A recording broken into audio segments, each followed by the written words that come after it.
So have you watched the Netflix documentary of the Tiger King? I've watched the first 3 episodes, but not the full series. Okay. Mhm. And I've, Carl, have you watched the uh, Netflix one? I've watched it. Yeah, I watched the Netflix one. Yeah. I think it's Mhm. cool. Yeah. So what do we? You can do the intro, Milo. All Sorry. right. Well, I'm wearing my. If you notice, I'm wearing my trucker hat. Oh, is that because you haven't No, got a haircut like myself? So the hair's getting bad. I know there's going to be a run in hairdressers and not a Yeah, store, isn't there? I There's know going to be when a they open up, they're stampede. going to be booked solid for weeks. Yeah. So no, trucker hat is in honor of today's. Notice I've got the Oh mustache yeah, going. and you kind of have the mullet actually. Yeah. Well, yeah, I know that's the hair's getting so bad. Okay, let's introduce the show. Sorry, guys, I didn't have my intro pulled up. Oh, you have to improvise. Come on, use some of your acting skills. Yeah, I'm gonna have to improvise it again. All right, no worries. I'll find it eventually.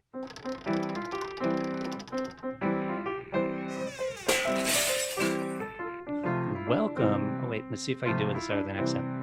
Welcome to the No Budget Filmcast, the independent film review where we view movies so that you don't have to. Will you agree with our panel, or will our panel agree with each other? Tune in to find out. I'm Milo Dennison. Joining me this week are Claire Malone Hello. and Cahill Feeney. Hello. All right. Well, if you're listening, you notice my accent might be a little different. Got a bit of a Southern going on, probably kind of a bad one, depending on your view on Southerns. And if you're watching, you notice I got my trucker hat going as well, which kind of makes it look like I got a bit of a mullet. And the reason being is we are talking about a film called The Life Exotic. It's a documentary about Joe Exotic, not the Netflix documentary Joe Exotic, but a documentary, The Life Exotic, although we'll probably overlap a little bit. Good intro? Good Yeah, intro. good intro. all right. Do you know he's not from Oklahoma. He's from Kansas JD. originally. Oh, Yeah, Joe Exotic. Yeah, Joe okay. Exotic. Yeah. Um, So I don't know if they're different. I know there is a massive difference in accents. You know, more There American is. accents than Well, the me. thing is they don't really have a thick Southern accent in Oklahoma. Anyway, but Joe has a bit of an accent. So, okay, well, this documentary, to anyone listening, a few years ago, we went to a film screening, a film, The Underground Festival. whatever it's called. We went to a film festival and did a bunch of interviews with a lot of the filmmakers that were at the festival. And one of them was a guy by the name of J.D. What was JD's last name? J.D. Thompson. J.D. Thompson was by a guy named J.D. Thompson, and he made a documentary where he spent some time with the famous Joe Exotic, who most people have probably heard of by now, even if they haven't seen the documentary, and did a documentary about him. And if you want, I will throw a link, of course, into the show notes to anyone so you can watch our interview with Joe or with JD. But primarily, we're going to focus about the documentary with our conversation today. Does that sound about right? Yeah. Well, it sounds right, but I don't think we're primarily going to talk about the documentary. I think there's going to be a huge overlap. Well, what's interesting, you mentioned overlap because is a lot of an overlap between the documentary that JD did and the documentary that's on Netflix, to the point to where you mentioned at one point, it looked like a lot of the footage was the same. Yes, there was a lot of the footage where it was used from JD's documentary in the Netflix one. So that's quite interesting. I noticed that. Yeah. Yeah, I wonder how much of it was from J.D. Thompson's documentary. I mean, it was used in his documentary, but was it his footage? Because they had this TV channel. He had his own TV channel. Did he give him access to the footage, or was it J.D. Thompson's original footage? I was kind of wondering the same thing. Mixture. Yeah, because if you remember the scene in the documentary, in the Netflix documentary, that where the girl gets her arm bit off by the lion. And so in the Netflix documentary, they actually show the immediate aftermath of that, where she's being taken to the hospital and stuff. But in JD's documentary, they do an interview with her where they're mostly just talking about her. And so I'm curious which where they got the footage for that and why JD didn't use that particular footage in his. Yeah, well, maybe he did have it, but he decided not to use it. Because in the interview that we did with him, he said that he very much didn't want to do any kind of a hatchet job on him because other people had done that, and he wanted to maybe let Joe tell his own side of the story. And it was unusual because what I found was, because I'd seen the Netflix documentary first, and then I saw this, because I know when you interviewed him, I wasn't there, and I didn't take much notice of the interview at the time. And then, of course, the Tiger King came out, and I was like, oh my God, that's the same documentary. But it was more, JD's documentary was more softer and more realistic. Like the Netflix one sensationalized everything. Like obviously it's a crazy story, but Netflix really ramped it up to like 100. But with JD's one, it was a lot softer. Even though it was still crazy, you know. Yeah, I think that's JD's style as well, because if you look at it as any other documentaries too, it doesn't seem like he wants to make people look bad or to sensationalize stuff too much. He's more interested in kind of telling, interesting stories about people that would normally be made to look bad, and basically say, hey, maybe these people aren't that bad after all. But it's interesting that it shows in a way, it shows the power of media, because the way it actually presents a story can inform the way people actually think about things. Because I was going to make the exact same point actually later. You did, like, the JD Thomson one was more soft focused.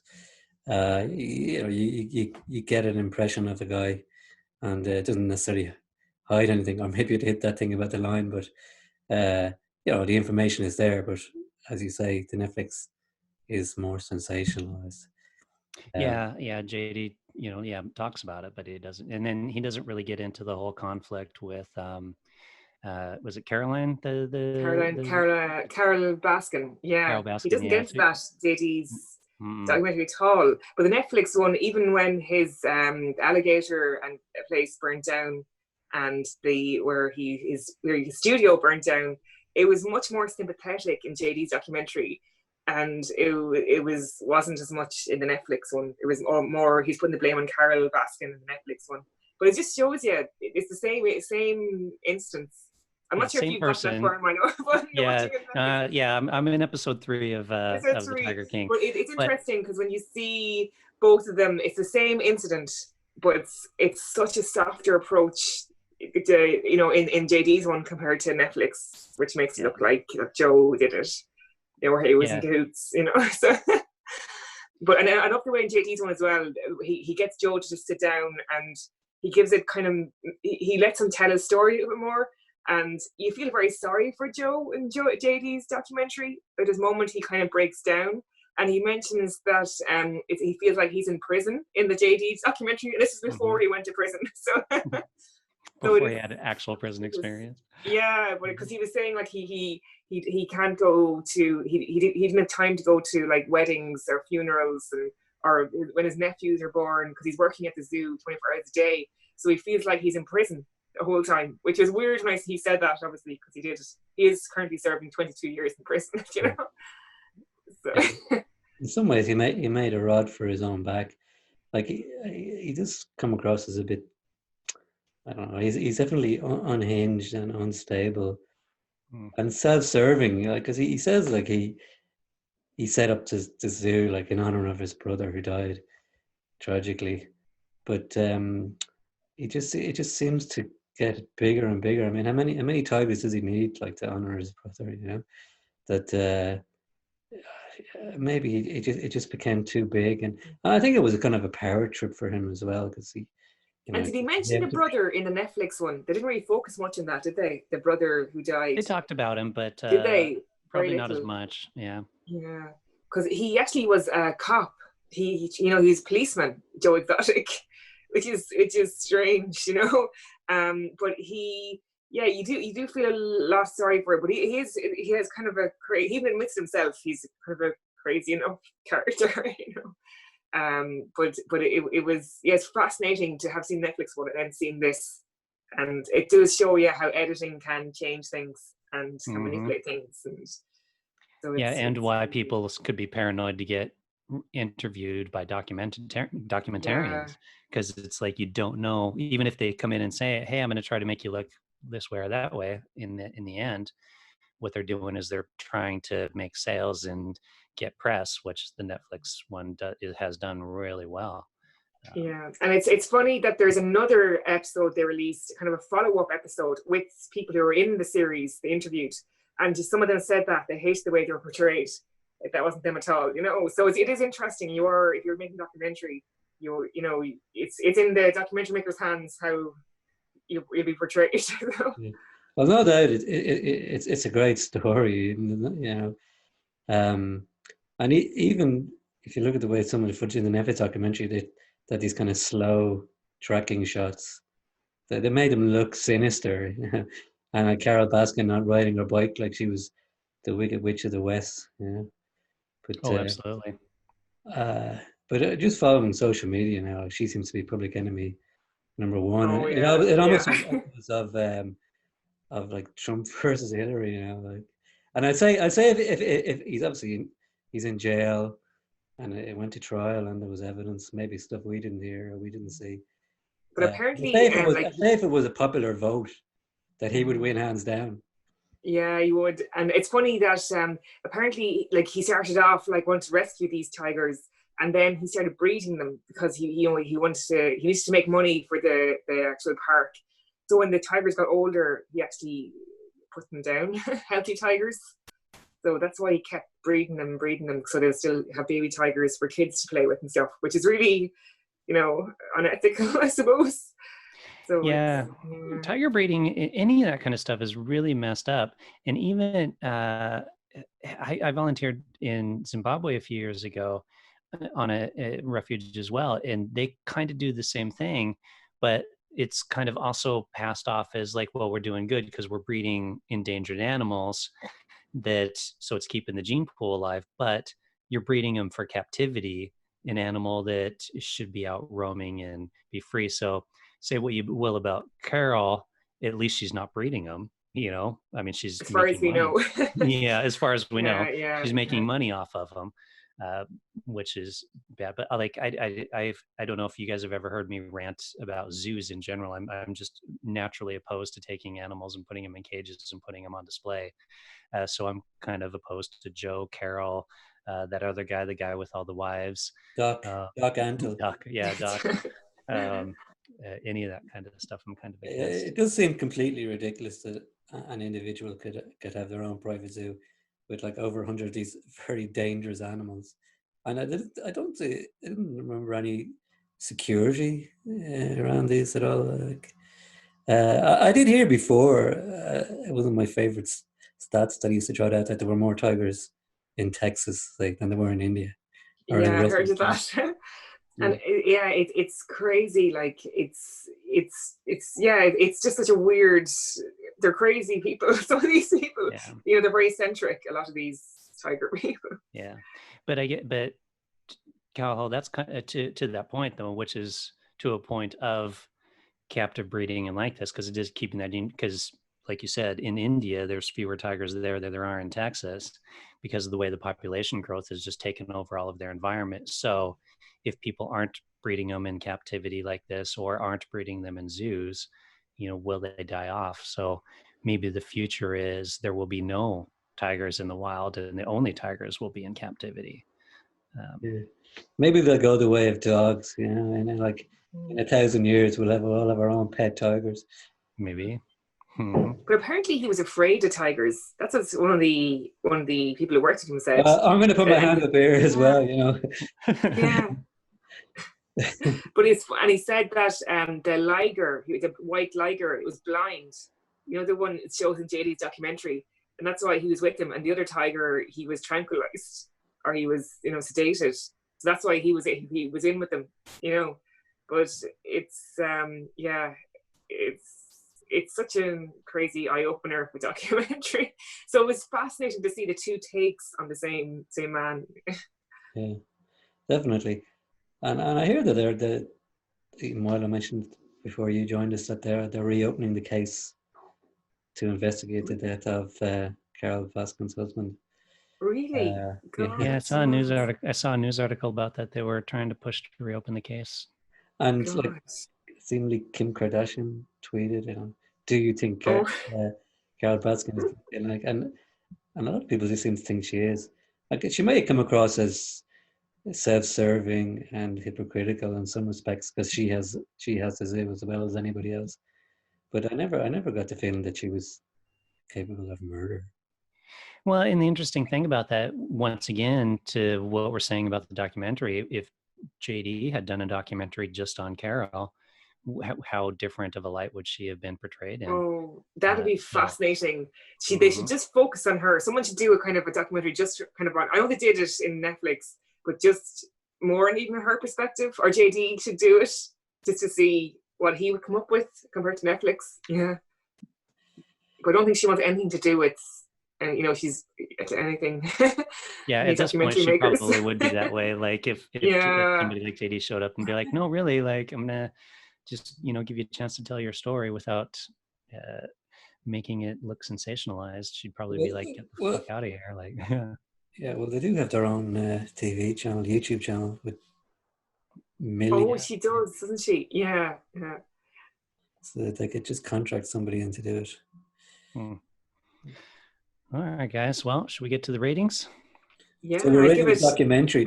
Like, we didn't really. It's hard to rate a documentary, isn't it? Like, for me, the two programs are kind of blended into each other now. I don't know which is which anymore. It's funny you say that, Carl, because I had that same thought earlier as I was thinking about recording this, and I'm like, I was thinking about scenes, and I'm like, did that happen in JD's documentary, or did that happen in the Netflix series? And trying to break out the difference between the two. Like, this documentary has been online for 2 years, and I'm sorry I didn't know that, because none of us at the time in the festival actually saw the documentary. We heard it sounded fascinating, and like I said, it's been there, and I actually watched it after the Netflix documentary. So yeah, well, same thing, because when we talked to him, it wasn't online yet. It was still doing the festival circuit, and then since then, obviously, it's not like we kept in touch with the guy, so we wouldn't have known that he. No. Online. I do. It's going to be fascinating now to see all the big, because it's obviously the whole thing's exploded, with Netflix. So it's going to be interesting. People probably will go back and watch JD's documentary. He's actually credited in the Netflix documentary, I think, additional music or something like that, or because in our interview he just mentioned about he's a musician by trade, and he has a fascinating little anecdote himself that he told. So people should watch the interview that we did. It's only 10 minutes, but I won't spoil it. But it's how he got his break. He was in Ireland, and how he got his break as a musician. You can put a link to it, and people can watch it. Yeah, should do. Yeah. So there we are. Yeah. Okay. So yeah, like it's a hard one to rate because if we had seen it in isolation, I probably would have given it a higher rating. But maybe you kind of have to wonder to myself, were we kind of, did he kind of sell out in a way? Did he cheat us a bit? That did he hold stuff back that he could have put in the documentary just so as to present Joe Exotic in the best possible light? Maybe he's probably a nice guy. He was given all this access, and he decided that he wouldn't do a catch job like the Netflix people. So and he said he was worried that he wanted Joe to like it, and he possibly didn't know a lot of the backstory, like what was going on anyway. So so on its own terms, as a documentary, it was a fascinating insight into this guy. So I will give it 3.5. Yeah, I think 3.5 as well. It was really interesting. I agree. I think that's a fair rating. Honestly, I try not to do half stars too much, but no, I think 3.5 is good. Yeah, wow. Maybe we should mark out of 10 in future. And we need to mark. Yeah, we need to mark this as this is the only time we've actually all given something the same rating. It makes the maths easier anyway. Yeah, exactly. Evens out to 3.5. So if they do a Joe Exotic movie, who do you think is going to play Joe Exotic? Brad Pitt. Brad Pitt. Brad Pitt. It's easy to lose. Yeah, because Joe Exotic, he kind of got really skinny at one stage, didn't he? He's kind of a slight. Yeah, I don't know. Matthew McConaughey, there's I don't know. That's Well, who I look, was Aniston. thinking. Matthew Yeah. McConaughey, I think, because he has the build, you see. Yeah. Yeah. But yeah, if they don't cast Matthew McConaughey, I certainly could do it. I mean, I've got the mustache going. Oh yeah, totally. You look like the guy who had the amputated legs. Actually, you've got. I can Oh, do you that. could That's play fine. him. I'll play Yeah, the guy with I know amputated legs. your man, one of the husbands. Yeah, absolutely. Oh, that's right. Yeah. The guy that killed himself. Wasn't he? Yeah. Yeah, I'll play the husband. No problem. And that was actually one of the saddest moments. Oh, did Milo see that? Because I it's not have like they not seen showed that it. yet. No, I haven't seen that scene yet. You heard of it though, didn't you? Yeah, that's the thing. Yeah, so nothing you heard say it. about stuff I haven't seen yet is a spoiler because I I know know the whole story. I mean, yeah. Well, you actually, shot himself, and you see the reaction of the guy who was there when he did it. It's on. It's crazy. That's the craziest thing. CCTV. Yeah. It's such a tragic story, and also I love it. Horrific. And they didn't. And JD's is it JD, isn't it? JD's documentary didn't what? No, JD. Yeah, so he didn't actually go into that really at all. Like, I'm not sure about the timeline. Like, did it have? Yeah, it's hard to know the timeline actually. That's kind of what I think too. I think it happened after JD afterwards. did his film. Yeah, otherwise he definitely put it in it. Yeah, I assume so. Yeah. Well, he may not have, but it would be hard not to ignore that. Okay, should we roll it up? Okay. Yeah. Well, thanks for listening to the show. Hope you enjoyed it. And as always, if you're listening on a podcast player, let us know what you think by giving us a review. Just jump on over to their Apple Podcast if you heard of that fancy fangled thing, and give us a review there. And then if you're watching it on the YouTube, leave us a comment and give us one of those thumbs up.